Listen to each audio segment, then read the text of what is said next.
Il faut un sol quand même qui soit prêt, assez ressuyé, bien avec une température bonne. Ça, c'est la base qui restera toujours la même, quels que soient les semoirs.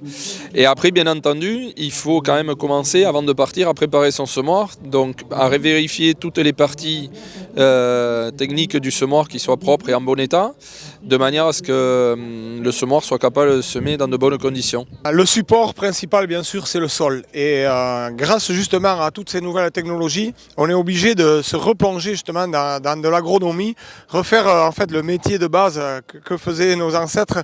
On l'avait un peu oublié, mais c'est vraiment le plus important. Donc, pour travailler superficiellement, voire en semi-direct, le but c'est effectivement de préparer son sol à l'avance. Ça ne se fait pas en 3 mois, c'est du temps, c'est des couverts végétaux implantés depuis longtemps, éviter bien sûr de matraquer ces sols à la récolte, d'où l'importance aussi du choix variétal. Et également, donc, c'est prendre le temps de tout analyser. Bien sûr, les conditions de semis sont prépondérantes.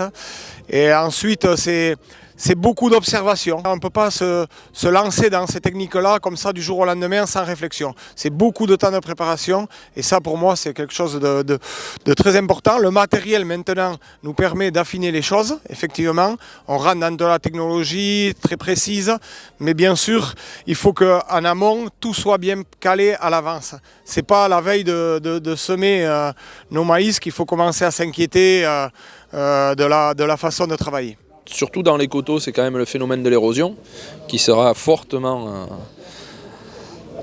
coupé.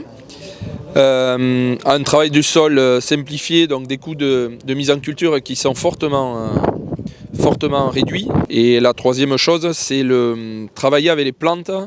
Donc c'est un travail complètement différent d'un travail de culture classique où en fait c'est le support des plantes qui sont déjà en place qui vont nous aider au travail du sol par rapport au matériel qu'on utilisait avant. L'objectif quand on se lance dans ces techniques-là, c'est vraiment en fait un résultat technique effectivement, mais économique surtout que l'on recherche.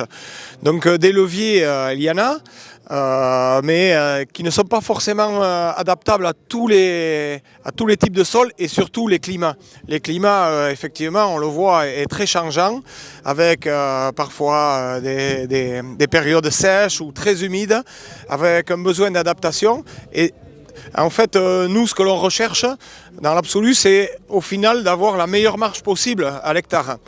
Donc l'idée c'est de ne rien se refuser, de tester des choses. Alors effectivement on travaille avec du vivant et donc souvent c'est du long terme.